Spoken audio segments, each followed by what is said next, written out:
हमारे साथ है कांग्रेस के SC/ST प्रकोष्ठ के प्रदेश प्रवक्ता आदित्य पासवान जी। इनसे जानेंगे 25 फरवरी को जिस प्रकार से बिहार में दो बड़ी रैली हुई, एक रैली लौरिया में गृह मंत्री अमित शाह का, दूसरी पूर्णिया में महागठबंधन की। दोनों रैली में लोगों की अच्छी खासी भीड़ थी और दोनों रैली में एक दूसरे पर कटाक्ष किया गया। आदित्य पासवान जी, जिस प्रकार से गृह मंत्री ने मुख्यमंत्री नीतीश कुमार जी के लिए कहा कि अब उनका एनडीए में एंट्री बंद, किसी कीमत पर उनकी वापसी नहीं। देखिए, पहला तो महागठबंधन की जो रैली हुई 25 तारीख को, उसकी अभूतपूर्व सफलता आती है कि बिहार क्या चाहता है। दूसरा कि अमित शाह जी भारत के गृह मंत्री हैं और उनके द्वारा इस तरह के शब्दों का प्रयोग करना और इस तरह का भाषण देना बिल्कुल शोभनीय नहीं है। वो पूरे भाषण में चर्चा का विषय जो केंद्र बिंदु माननीय मुख्यमंत्री जी रहे कि एनडीए में उनकी जगह नहीं है, तो एनडीए में वापस जा कौन रहा है कि जगह नहीं है। बात उठ रही थी एनडीए के संपर्क में है मुख्यमंत्री। ये भाजपा का भ्रम है, ये भ्रम फैलाती है भाजपा, झूठ बोलती है भाजपा, उसी पे देश में भ्रम फैला करके सत्ता में आज बनी हुई है, ये सत्य बात है। दूसरा, उन्होंने कहा कि तेजस्वी यादव जी को मुख्यमंत्री कब बनाएंगे। तो मुख्यमंत्री ने कहा था ना कि 25 का है, कहा था, समय आएगा तो सबको खुद मालूम चल जाएगा। लेकिन ये मुख्यमंत्री जी का ही कथन था कि 25 में इनके नेतृत्व में चुनाव लड़ा जाएगा और उन्हीं के राष्ट्रीय अध्यक्ष ने इन बातों का खंडन कर। नेतृत्व में चुनाव लड़ा जाएगा, इसका मतलब, इसके बहुत सारे मतलब निकलते हैं। मतलब निकालिएगा तो बहुत सा मतलब है कि नहीं। तो इसमें और भाजपा के पेट में क्यों दर्द हो रहा है, कब मुख्यमंत्री बनेंगे नहीं बनेंगे।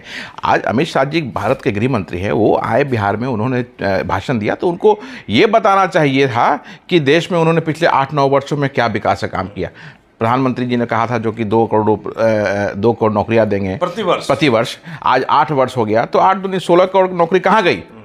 और 10 से 15 लाख रुपया, 15 लाख रुपया जो हर भारतीय के अकाउंट में आएगा, वो कब आएगा। दूसरा कि 2 योजना के बारे में हमेशा सिर्फ बात करते हैं, वो एक आपका उज्ज्वला योजना, दूसरा आपका ये जो है आयुष्मान योजना, बस इसमें 5 लाख तक जो है, बस 2 चीज़ के अलावा तीसरी बात की चर्चा नहीं होती है। आज देखिए हिंडनबर्ग के खुलासे के बाद कितना बड़ा स्कैम हुआ, 81,000 करोड़ का स्कैम हुआ। जिस इन्वेस्टर का पैसा डूबा, आप उनसे जाके पूछिए उन पे क्या बीत रही है। क्यों ऐसा क्या हो गया कि अदानी जो दूसरे नंबर के रिचेस्ट व्यक्ति थे आज 30वें स्थान पे आ गए। कुछ तो रीजन रहा होगा और भारत सरकार ना उसका खंडन कर रही है, कुछ भी नहीं बोल रही है। क्यों, आखिर क्या बात है। आप लोग का तो मेन एजेंडा आप जो है महागठबंधन का, हमारा एजेंडा सब है, जो सब झूठ, जो भाजपा जो झूठ फैला रही है, जो भ्रम फैला रही है और जो सरकारी संस्थानों को का बेजा इस्तेमाल कर रही है, जो सरकारी संस्थानों को अपने व्यापारी मित्रों को बेच रही है। सीबीआई के अगर दुरुपयोग का सिर्फ बात हम कर रहे हैं, बाकी चीजें बाद में करेंगे, तो सीबीआई कांग्रेस पर आरोप नहीं लगता था सीबीआई के कांग्रेस जो है उसका दुरुपयोग कर रही है। मतलब हर सत्तारूढ़ पार्टी पर यह आरोप लगता है। इसका मतलब क्या है कि सारी विपक्ष भ्रष्टाचार में लिप्त है क्या? नहीं, इसका मतलब तो ये नहीं है। आज देखिए आए दिन विपक्ष के लोगों पे छापा पड़ता है। आज तक कितने लोगों का साबित हुआ? सिसोदिया पर कल हुआ है, इसमें तो साबित क्या हुआ? खुलासा होगा तो साफ इल्जाम है। आपको पता है कि सीबीआई बिना तथ्यों के, बिना प्रमाण के किसी पर हाथ नहीं। आप मुझे बताइए ना, बताइए कि आज जो पिछले 8 वर्षों में जितने लोगों पे छापा हुआ है, चाहे वो ईडी के द्वारा किया गया हो या सीबीआई के द्वारा किया गया हो, कितने लोगों पे साबित हुआ कि वो भ्रष्टाचार में लिप्त है? आप मुझे बताएं, मैं आपसे ये प्रश्न करता हूं। ठीक है, नहीं साबित हुआ। लालू प्रसाद यादव पर किसके समय में केस हुआ था? ओह, लालू प्रसाद यादव जी का केस अलग है, वो तो अभी भी मामला न्यायालय में है। वो उस पर भी आप लोग आरोप लगाते हैं, तो लालू जी का यूपीए के समय में ही उन पर केस हुआ था। और मैं क्या बोल रहा हूँ, आज उनकी पार्टी में वो लोग हैं जो, क्या उस समय ऐसा था कि सारे विपक्ष में गाये बेगाए हर किसी पर छापा पड़ता था? ऐसा था उस वक्त में, यूपीए काल में ऐसा तो नहीं था। इतना ज्यादा नहीं था जी। आज तो जहां भी जो भाजपा के अगेंस्ट बोल रहा है उस पर छापा पड़ जा रहा है। साबित क्या हो रहा है? साबित तो पैसा मिल रहा है। क्या आप बताइए। मनीष सिसोदिया के बारे में भी देखिए, कहां पैसा मिला है? अभी लगातार बात सामने आएगी। साबित होना, मिलना और छापा पड़ना, ये अलग अलग चीजें हैं। छापा आप मार रहे हैं लेकिन साबित नहीं। आप परेशान करने के लिए पूरे देश में इस तरह का भ्रम फैलाया जा रहा है कि विपक्ष जो है वो भ्रष्टाचार में लिप्त है। ऐसा नहीं है। आपकी बात मान लिया, आपने कहा कि पूर्णिया की अभूतपूर्व रैली थी, लौरिया में भी तो बहुत भीड़ थी, पूर्णिया से कम तो नहीं थी। नहीं, भीड़ देखिए, यहाँ चर्चा हो रही है जो पूर्णिया में भीड़ थी, जो अभूतपूर्व भीड़ थी। लौरिया और पूर्णिया में कोई कंपैरिजन नहीं कर सकते हैं। पूर्णिया में जन सैलाब था और वो उस जन सैलाब से मालूम भी तो कर रही है कि वहां लौरिया में जन सैलाब। कहने से कुछ नहीं होगा। आप देखिए, आप तो आपके पास तो सारा न्यूज़ होगा, कहने से कुछ नहीं होगा। सब न्यूज़ चलाया भी उसने। बिल्कुल, कहने आप कंपैरिजन कीजिए ना, जो पूर्णिया में जो भीड़ हुई वो बताता है कि महागठबंधन की तरफ लोगों का कैसे झुकाव है। लेकिन पूर्णिया में एक और हास्यास्पद चीज हुआ, आपको शायद ध्यान नहीं गया होगा कि मुख्यमंत्री नीतीश कुमार का जिस प्रकार से खिलाफत हुआ पलटू चाचा कह करके भीड़ में से किसी व्यक्ति ने, वो आप ही लोग ये देखिए, ये सब भाजपा का प्लांटेड, बीजेपी आ गई, भाजपा का प्लांटेड रहता है चीज कि बीच में जाके इस तरह की चीज वो बोले ताकि इस तरह का न्यूज बने। नीतीश कुमार जी को पलटू चाचा पलटू राम किसने नाम दिया?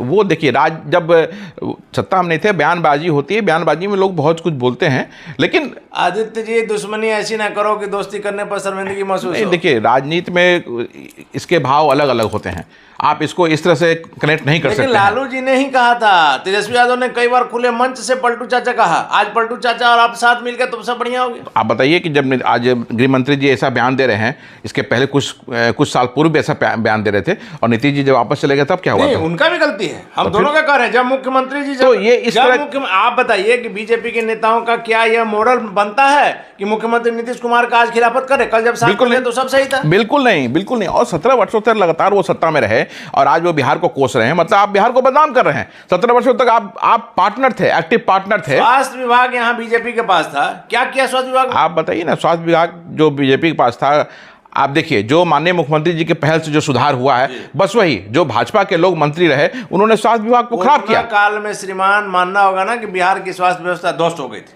कौन जिम्मेवार इसके लिए है? किसके पास थी मंत्रालय? अगर देखा जाए तो मुख्यमंत्री नीतीश कुमार और बीजेपी दोनों जिम्मेवार हैं। नीतीश कुमार जी ने तो पहल करके हर चीज की व्यवस्था की कि कोरोना से जो लोग बाहर से आ रहे हैं उनको परेशानी नहीं हो, दिक्कत नहीं हो। लेकिन सर, स्वास्थ्य मंत्री के साथ साथ मुख्यमंत्री भी जिम्मेवार माने जाएंगे, क्योंकि जिस प्रकार से उस समय आपने देखा। नहीं, देखिए, मुख्यमंत्री तब जिम्मेवार माने जाते थे कि अगर क्योंकि मुख्यमंत्री का मंत्रालय का कार्यभार उनके पास होता, ऐसा तो नहीं था।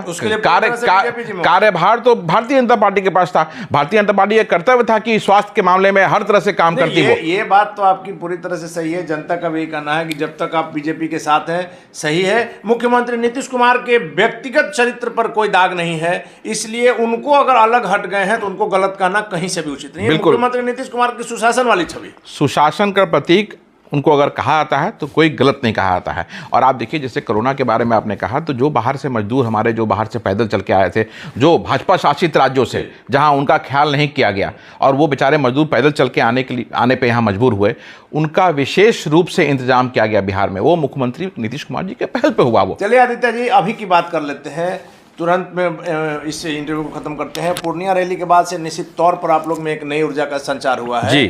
क्या लग रहा है उसमें? चूंकि कांग्रेस के बारे में कहा जा रहा है कि उसमें राहुल गांधी का भी पोस्टर कहीं नहीं था, उसके बावजूद आपके जो प्रदेश अध्यक्ष अखिलेश जी रायपुर की बातें छोड़ करके मंच पर। नहीं, ये किसने भ्रम फैलाया कि नहीं था?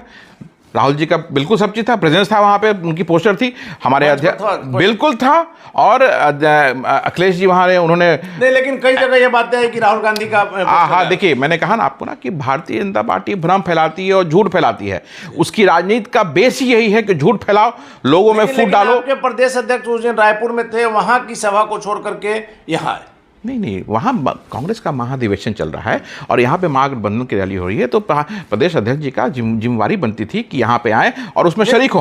वो शरीक हुए। बाकी की टीम तो वहाँ पे थी। हमारे कहने का मतलब है कि मंच से महागठबंधन की एकता नजर आई, बिल्कुल एकता नजर आई। और आप देखिएगा 2024 के चुनाव में कोई लड़ाई नहीं है, भाजपा को बुरी तरह से हम लोग परास्त करने जा रहे हैं बिहार में। जो सपना भारत भाजपा का है। आखिरी सवाल है कि मुख्यमंत्री नीतीश कुमार भी लगातार इन बातों को कह रहे हैं कि यदि कांग्रेस साथ में आ जाए तो हम बीजेपी को पूरे देश में 100 के अंदर समेट देंगे। बिल्कुल, आने वाले समय में ऐसा होगा और होने जा रहा है। कांग्रेस मानेगी प्रधानमंत्री पद के लिए उम्मीदवार मुख्यमंत्री नीतीश कुमार को? फिर वही बात, प्रधानमंत्री का बात यहाँ कहां से आ गया? आखिर प्रधानमंत्री कौन रहेंगे महागठबंधन? ओहो, कांग्रेस, नीतीश कुमार जी का कहना है कि कांग्रेस साथ आए तो हम लोग 100 से नीचे ले जाएंगे, तो इसमें प्रधानमंत्री का बात कहां से आ गया? कि 100 सीटों पर बीजेपी सिमट गई, वो ठीक है, महागठबंधन की सरकार बन गई, पीएम कौन? वो उस वक्त सब मिलकर डिसाइड करेंगे। मनमोहन जी जब पीएम बने, पीवी नरसिम्हा राव जब पीएम बने तो क्या हुआ हमारे था? कहने का मतलब है आप फिर बातों को घुमा रहे नहीं, हैं। बिल्कुल नहीं घुमा रहे हैं। कांग्रेस का पीएम होगा या महागठबंधन में कोई और होगा? ये डिसाइड चुनाव के बाद होगा, जब हम लोग जीत जाएंगे। ये सीनियर लीडर लोग डिसाइड करेंगे। मान लीजिए कि ज्यादा सीट आया महागठबंधन को, कांग्रेस के महागठबंधन के PM को आप स्वीकार करेंगे? महागठबंधन मतलब सारे दल एक साथ। जी, तो वहां महागठबंधन के सीएम को, हमारे कहने का मतलब कि कांग्रेस के अलावा दूसरी पार्टी के सीएम पीएम को आप स्वीकार करेंगे? ये इस चीज़ की चर्चा अभी होनी ही नहीं चाहिए। अभी हमारा मुख्य मकसद है कि कैसे भारतीय जनता पार्टी, जो कि देश को बेच रही है, इसको हम लोग सत्ता से हटाएं और देश को बचाएं। उसके बाद हम लोग इस चीज़ पर चर्चा करेंगे, देखेंगे। बिहार में कितनी सीट? बिहार में लड़ाई नहीं है, बीजेपी लड़ाई में कहाँ है? 40 में 40। डबल फिगर बीजेपी नहीं पहुंचने जा रही है। मतलब 9 के 10 के नीचे रहेगी। 10 डबल फिगर मतलब क्या? 10 तो हो गया डबल फिगर ना। 9 रहेगा। डबल फिगर बीजेपी टच करने नहीं जा रही है। मतलब 1 से 9 सीट। अब उसको आप जो समझिए, डबल फिगर बीजेपी टच नहीं करेगी। ये इस बात को आज आप याद रखिएगा। चलिए, धन्यवाद आपका। ये थे हमारे साथ कांग्रेस के SC/ST प्रकोष्ठ के बिहार के प्रदेश प्रवक्ता आदित्य पासवान जी, जिनका साफ तौर पर कहना है, इनका दावा है कि बिहार में ही नहीं देश में भी बीजेपी को 100 से नीचे पर लाएंगे और बिहार में बीजेपी 2 अंक में नहीं जाएगी। हालांकि आदित्य पासवान के दावों में कितनी सच्चाई है, यह आने वाला वक्त बताएगा। फिर